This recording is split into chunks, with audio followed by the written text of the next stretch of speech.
दोस्तों, अगर आपने बीपीएससी टीआरई 3.0 का एग्जाम दिया है तो आप सभी के लिए गुड न्यूज है। फर्स्ट टू फिफ्थ 6 to 8 का रिजल्ट जो है आज जारी होने वाला है। कट ऑफ में उतल फुतल आ गया सभी कैटेगरी का जो है डेटा कि बिहार के जो है टोटल कैंडिडेट कितने हैं, बिहार के बाहर के कितने हैं, कैटेगरी वाइज चाहे आप बीसी हो, ईबीसी से हो, एससी एसटी सभी का, ईडब्ल्यूएस का सभी का जो है हम लोग डिटेल में जानने वाले हैं। जो बिहार के कितने % अभ्यर्थी हैं, अदर स्टेट के कितने हैं, यहाँ पे देख भी सकते हैं 60% अभ्यर्थी जो है बिहार के बाहर के। वहीं टीजीटी पीजीटी रोस्टर को लेकर के तो सब कुछ डिटेल में जानेंगे। साथ ही आपकी कट ऑफ को लेकर के भी फर्स्ट टू फिफ्थ के लिए पीआरटी के लिए काफी अभ्यर्थियों के कमेंट आ रहे थे 6 to 8 का मैम जो है कट ऑफ कितना जा सकता है, क्या इतने पर होगा या नहीं होगा, अपने नंबर बता रहे हैं। तो सब कुछ हम लोग डिटेल में जानेंगे। आप सभी बने रहिएगा वीडियो के लास्ट तक बिना स्किप कर। दोस्तों नए हो चैनल पर विजडम मास्टर चैनल को सब्सक्राइब कर लीजिएगा, बेल आइकन को प्रेस कर लीजिएगा ताकि इसी तरह की जो ऑथेंटिक अपडेट है आप तक टाइम पर पहुंचती रहे। आज की जो न्यूज है दोस्तों स्क्रीन पर आप लोग देख भी पा रहे होंगे। टीआरई 3.0 कक्षा 1 से 8 का जो रिजल्ट है आज जारी होगा।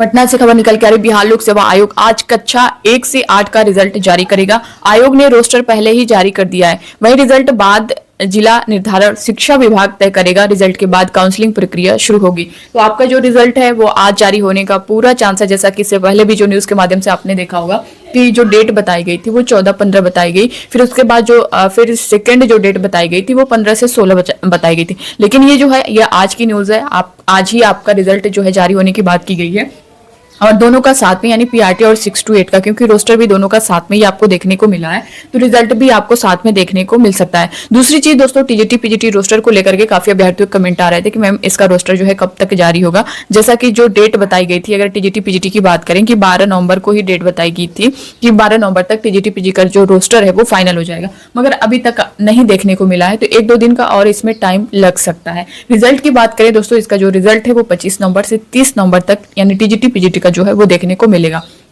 अब यहाँ पे काउंसलिंग की बात करें तो दोस्तों अगर जो है आपका रिजल्ट जो है आज की डेट में जैसा कि बताया गया है, काउंसलिंग की जो प्रक्रिया है दोस्तों इसी महीने के लास्ट तक देखने को मिल जाएगी। और क्योंकि टीजीटी पीजीटी की वजह से हो सकता है कि काउंसलिंग में थोड़ा सा देरी देखने को मिले, वरना रिजल्ट जारी होने के बाद ही 2 से 3 दिन के बाद आपको काउंसलिंग करा दी जाएगी। लेकिन अगर वे वेट करेंगे कि सभी की जो काउंसलिंग साथ में करेंगे, चाहे वो पीआरटी हो, जूनियर हो, 9 to 10 हो, 11 to 12 हो, तब जो है उसमें थोड़ा सा आपको वेट करना पड़ सकता है।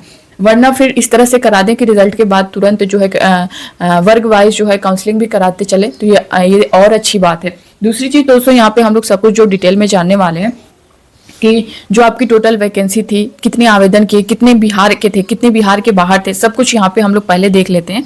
यहाँ पे दोस्तों सबसे पहले हम लोग देखते हैं कि जो पीआरटी का जो नया रोस्टर आया है उसमें जो वैकेंसी है 19,842 जो पद हैं टोटल यही है। अब यहाँ पे नंबर ऑफ एप्लीकेंट अगर देखेंगे दोस्तों तो 1.6 लाख जो है ये आपके टोटल नंबर ऑफ एप्लीकेंट हैं, जिसमें से अगर आप देखेंगे तो जितने स्टूडेंट ने एग्जाम दिया है वो है लगभग 1,16,000 अभ्यर्थियों ने यहाँ पे 1 लाख जो है 16,000 अभ्यर्थियों ने यहाँ पे एग्जाम दिया है। ठीक है, 1,16,000 अभ्यर्थियों ने एग्जाम दिया है। और उर्दू के जो कैंडिडेट हैं, अगर उर्दू की हम बात करें यहाँ पे तो इसमें से उर्दू के जो है वो 10 के लगभग अभ्यर्थी, यानी अगर बात करें उर्दू के जो टोटल अभ्यर्थी हैं वो 10,000 अप्रॉक्स हैं। और वहीं बंगाली की अगर बात करें, यानी बांग्ला का जो आपका पेपर है उसमें अगर देखेंगे दोस्तों तो यहाँ पे 1,000 अप्रॉक्स जो है स्टूडेंट है। तो अगर हम टोटल मिलाकर के देखें पीआरटी में सिर्फ तो वो 1.04 जो है लाख अभ्यर्थी ऐसे हैं जिन्होंने अगर मिला करके देखें तो यही इसी पर आपको फाइट करना है, यानी 1.04 लाख अभ्यर्थियों का। अब यहाँ पे बात करें जो आपका रिजल्ट है वो 50% जैसा कि बताया गया है कि रिजर्वेशन के आधार पे आपका रिजल्ट तैयार किया गया है। और इसमें दोस्तों अब यहाँ पे जान लीजिए कि जो बिहार के बाहर के स्टूडेंट है ना, number of student out of Bihar जो है वो 60% है। यानी अगर हम जो है 1.04 लाख जैसा कि मैंने बताया है, अगर 1.04 लाख का 60% अगर आप देखें तो लगभग जो है 60 के अप्रॉक्स जो आपके हो जाते हैं बिहार के बाहर के, और बचेंगे आपके कितने जो बिहार के स्टूडेंट है वो 40 यानी 40,000 जो है 40,000 के अप्रॉक्स जो है बिहार के स्टूडेंट है। जिसमें से अगर आप दोस्तों बीसी कैंडिडेट को अगर देखेंगे, नंबर ऑफ बीसी कैंडिडेट, तो ये जो लगभग होंगे आपके 15 से 16,000 के करीब जो हैं ये आपके बीसी के हैं। वहीं दोस्तों अगर हम देख लें ईबीसी कैंडिडेट कितने हैं तो लगभग देखेंगे तो 12 से 15,000 अप्रॉक्स जो है लगभग ये ईबीसी हैं। वहीं एससी और एसटी की बात कर लें, पीएच की बात कर लें, तो ये लोग जो हैं वो हैं 8 से 10 हजार के करीब, ठीक है।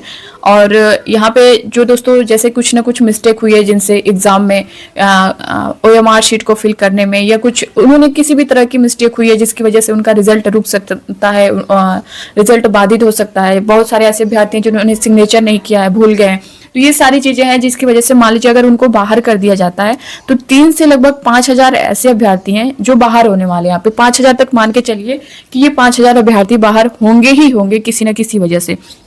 तो फाइट स्पेशल बिहार कैंडिडेट जो है दोस्तों यहाँ पे लगभग अगर देखा जाए तो 40,000 में अगर हम देखें तो 12,500 लगभग हैं यहाँ पे फाइट अगर देखा जाए तो 40% में, जिसमें से ये कितना लगभग 3.5 गुना देखने को मिलेगा। तो ये पूरा डेटा मैंने आपको बताया है कि जो बिहार के स्टूडेंट हैं, जो बिहार के बाहर के हैं, तो इसको लेकर के जो पूरा था कैटेगरी वाइज भी मैंने बताया, क्योंकि इसको लेकर के काफ़ी अभ्यर्थियों के कमेंट आ रहे थे कि मैम जो है बिहार के टोटल स्टूडेंट पीआरटी में कितने हैं, बाहर के कितने हैं, कैटेगरी वाइज भी काफ़ी अभ्यर्थियों के कमेंट आ रहे थे। तो लगभग यही आपका डेटा जो निकल के आ रहा है यही है। अब यहाँ पे दोस्तों कट ऑफ की अगर हम लोग बात कर लें तो कट ऑफ अगर पीआरटी में देखा जाए तो अगर हम यूआर मेल की बात करें दोस्तों, यूआर मेल की, तो ये आपका लगभग जो है यहाँ पे 70 से दोस्तों 78 के आसपास रहने वाला है। इससे ऊपर आपका कट ऑफ नहीं जाएगा। फीमेल की बात करें दोस्तों, फीमेल का आपका ये जो है ये भी 61 से 68 के आसपास रहने वाला है, इससे ज़्यादा नहीं जाने वाला है। आपका हो सकता है इससे कम देखने को मिल सकता है 1-2 नंबर, लेकिन इससे ज़्यादा नहीं जाएगा।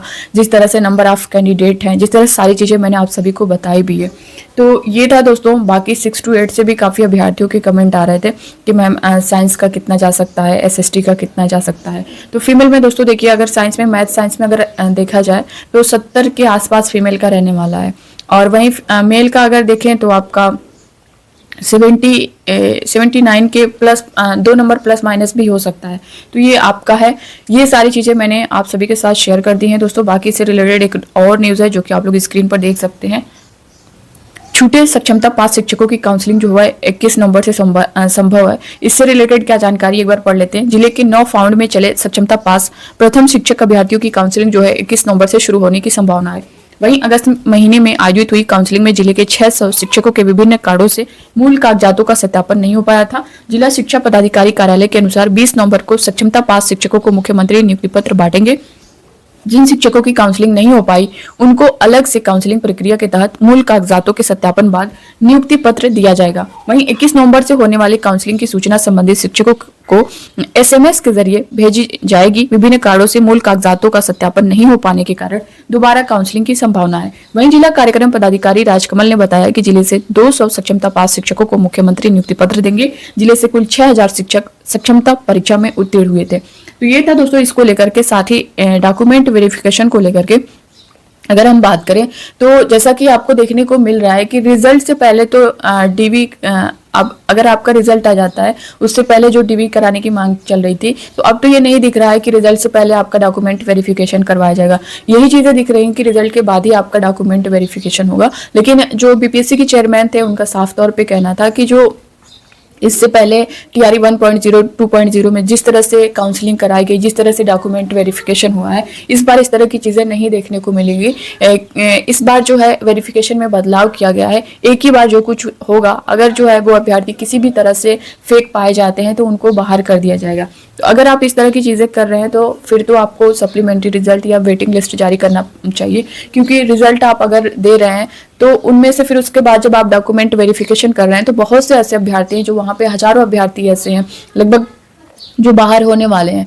तो वहाँ पे जब वे अभ्यर्थी बाहर होंगे तो उनकी सीटें जो है वहाँ पे जब खाली होंगी तो उन सीटों को भरा जाए, ना कि उसे खाली छोड़ करके टीआरई 4 में ऐड कर दिया जाए। यही हाल टीआरई 1.0 में भी हुआ था, 2.0 में हुआ था कि जब अभ्यर्थियों किसी ने काउंसलिंग नहीं करवाई तो किसी न किसी वजह से जब वेरिफिकेशन हुआ तो बहुत सारे अभ्यर्थी वहाँ पे ओटीपी की वजह से, मोबाइल नंबर की वजह से, बहुत सारे ऐसे इश्यूज थे जिसकी वजह से, एडमिट कार्ड की वजह से, जैसा कि आपको जो एडमिट कार्ड मिला था उसमें भी आपने देखा होगा बहुत सारे ऐसे अभ्यर्थी जिनका एडमिट कार्ड खो गया, नहीं मिल पाया, बहुत सारे जो है प्रॉब्लम होती है जिसकी वजह से उनको बाहर किया गया। तो अगर इस तरह की चीज़ें दिख रही हैं, किसी अभ्यर्थी को किसी वजह से बाहर किया जा रहा है, ये फेक डॉक्यूमेंट यूज़ कर रहा है, या कोई कुछ भी हो सकता है, तो जो सीटें खाली बच रही हैं उनको तो कम से कम भरा जाए, वेटिंग लिस्ट जारी की जाए, जिससे जो योग्य अभ्यर्थी हैं कम से कम उनका फ़ायदा हो सके। तो वन कैंडिडेट वन रिजल्ट के लिए तो आपने साफ बोल दिया है कि हम जो है वन कैंडिडेट वन रिजल्ट के लिए नहीं कर सकते, क्योंकि ये मामला अगर ऐसा करते हैं तो मामला कोर्ट में जा सकता है। तो ऐसा नहीं कर सकते। तो आप अगर मल्टीपल रिजल्ट्स दे रहे हैं, आप डीबी करा रहे हैं, तो उसके बाद जो है जो बची हुई सीटें हैं, कम से कम उतनी सीटों पर जो है बच्चों का सिलेक्शन होना चाहिए। तो ये था दोस्तों, बाकी आपके जो भी है इससे रिलेटेड जो भी राय होगी आप लोग कमेंट बॉक्स में कमेंट करके ज़रूर बताइएगा। मिलते हैं नेक्स्ट अपडेट के साथ, तब तक के लिए bye bye, take care, thank you.